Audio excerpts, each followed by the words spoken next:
नमस्कार दोस्तों। आज की वीडियो थोड़ी सी अलग है दोस्तों। आपने एक खबर तो सुनी होगी कि बाबा रामदेव को कोर्ट ने फटकार लगाई है और कोर्ट ने यहाँ तक कहा है कि कंटेम्प्ट का भी केस चलाएंगे, उसकी भी प्रक्रिया चालू करी है। लेकिन ये पूरा केस क्या है, कैसे बाबा रामदेव कोर्ट तक पहुँच गए, सुप्रीम कोर्ट ने आखिर किस बात को लेकर के बाबा रामदेव को फटकार लगाई, इसको समझने की ज़रूरत है। IMA इंडियन मेडिकल एसोसिएशन उसने एक PIL दर्ज की सुप्रीम कोर्ट में कि बाबा रामदेव जो हैं वो 1954 में बनाए गए, नेहरू जी के द्वारा बनाए गए कानून का उल्लंघन करते हैं।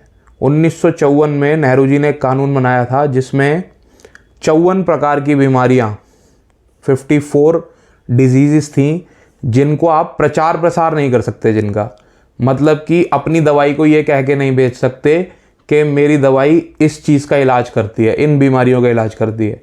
उस 54 तरीके की जो बीमारियां थी, उस पूरी लिस्ट में बहुत सारी बीमारियां हैं, जैसे पुरुषों के लिए नामर्दानगी है और माहवारी की समस्या जैसे औरतों में होती है, महिलाओं के लिए माहवारी की समस्या है, कैटरैक्ट है, अंधापन है, गूंगापन है, बहरापन है, और अगर आप देखें तो इसमें मोटापे की समस्या है, किसी भी तरीके की पथरी, kidney stone, gall bladder stone, इस तरीके की जो बीमारियां हैं इनका आप प्रचार प्रसार नहीं कर सकते इस कानून के तहत। अपनी दवाई को ये कह के नहीं बेच सकते कि मेरी दवाई इस चीज़ का इलाज करती है।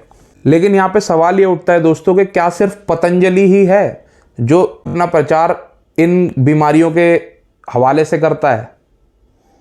क्या आपने कभी रेलवे स्टेशनों पे, ऑटो रिक्शास के पीछे, रिक्शा के पीछे, पब्लिक टॉयलेट्स में इश्तिहार लगे नहीं देखे? और इन जगहों पर तो छोड़िए, क्या आपने न्यूज़पेपर नहीं पढ़ा? ऐसा कौन सा न्यूज़पेपर इस देश में है जिसमें खान बाबा बंगाली, फलाना बंगाली, ढिमाका बंगाली, इनकी एड्स नहीं आती, इनके इश्तिहार नहीं आते? रोज़ हम पढ़ते हैं, रोज़। लेकिन फिर भी सिर्फ पतंजलि को ही क्यों टारगेट किया गया? क्योंकि IMA को सीधा सीधा फ़ायदा पहुंचाना है फार्मा कंपनीज़ को, देसी फार्मा कंपनीज़ भी और विदेशी फार्मा कंपनीज़ भी। और बाबा रामदेव या मैं कहूँ पतंजलि संस्थान पूरी की पूरी के रास्ते का कांटा है। क्योंकि बाबा रामदेव ये कहते हैं कि अगर तुम योग करोगे या आयुर्वेदिक दवाइयाँ यूज़ करोगे, आयुर्वेद की तरफ जाओगे, तो तुम्हें ये बीमारियाँ होंगी ही नहीं। ठीक करना तो बहुत दूर की बात, वो तो कहते हैं कि होंगी ही नहीं। लेकिन फार्मा कंपनीज़ ये नहीं चाहती। फार्मा कंपनीज़ चाहती हैं कि आपको ये बीमारियाँ भी हों और उनकी दवाई भी आप लें।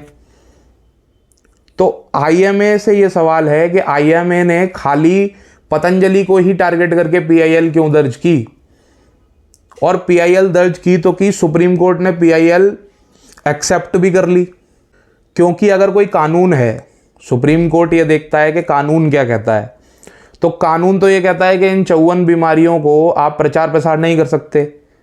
चलो, किसी ने अगर उनका प्रचार प्रसार कर भी दिया तो पूरी अथॉरिटीज़ हैं, ब्यूरोक्रेट्स हैं, IAS हैं, DMs होते हैं, कलेक्टर होते हैं, और भी जो अधिकारी होते हैं, उनका ये काम है कि ये कानून ठीक से इम्प्लीमेंट हो रहा है कि नहीं। और अगर वो ठीक से इम्प्लीमेंट नहीं हो रहा तो आप हाई कोर्ट में जाकर के याचिका दे सकते हैं। तो IMA को हाई कोर्ट जाना चाहिए था, लेकिन IMA ने हाई कोर्ट ना जा कर के सीधा सुप्रीम कोर्ट में याचिका दायर करी। सुप्रीम कोर्ट में आप जब जा सकते हैं जब आपको कोई फंडामेंटल राइट वायलेट हो रहा हो। मेरा ये सवाल है IMA से कि आपका कौन सा फंडामेंटल राइट वायलेट हो रहा था पतंजलि के इश्तिहारों से, या पतंजलि बाबा रामदेव के दवाइयाँ बेचने से, या आयुर्वेद के प्रचार प्रसार से? और हम अगर इन सारे इश्तिहारों को छोड़ दें, ये जो पब्लिक टॉयलेट्स में लगे होते हैं, रेलवे स्टेशंस पे लगे होते हैं, बस स्टैंड्स पे लगे होते हैं, इन सबको भी छोड़ दें, तो ऐसी कितनी धार्मिक सभाएं इस देश में होती हैं जिसमें कि जादू टोने का लालच दे करके धर्म परिवर्तन भी किया जाता है और इन्हीं बीमारियों को ठीक करने का दावा किया जाता है, और खूब नाच गाना होता है। आप लोगों ने देखा ही है, आप समझ सकते हैं कि मैं किसकी ओर इशारा कर रहा हूं। तो ऐसी धार्मिक सभाओं पर क्यों उंगली नहीं उठाई IMA ने?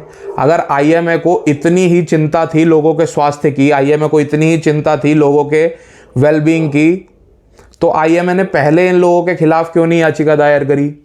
पहले उन लोगों के खिलाफ याचिका दायर क्यों नहीं करी जो ये कहते हैं कि हम इतने दिन में ठीक कर देंगे, अगर गुर्दे की पथरी है तो ये खा लो इससे निकल जाएगी, या फिर पब्लिक टॉयलेट्स में जिस तरीके से एंडे वेंडे आप देखते हैं इश्तेहार लगे हुए।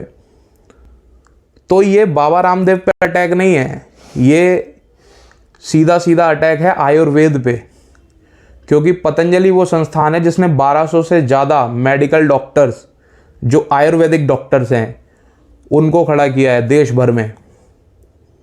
पतंजलि से पहले बहुत संस्थाएं हैं, लेकिन पतंजलि पहला ऐसा वेंचर है जो सक्सेसफुल रहा है आयुर्वेदिक के मामले में। और पतंजलि से पहले कितने लोग योग को फॉलो करते थे या आयुर्वेद को फॉलो करते थे, और आज कितने लोग कर रहे हैं। ये जो आंकड़ा है, ये जो डिफरेंस है, ये ही सबके गले की हड्डी बना हुआ है, चाहे वो आईएमए हो, चाहे वो विदेशी फार्मा कंपनीज हो, चाहे वो देसी फार्मा कंपनीज हो, जो भी एलोपैथी वाले हैं, जो भी फार्मा कंपनीज है, वो यही चाहती है। इसमें सुप्रीम कोर्ट की कोई गलती नहीं है। सुप्रीम कोर्ट में तो पीआईएल गई तो उन्होंने सुनवाई कर ली।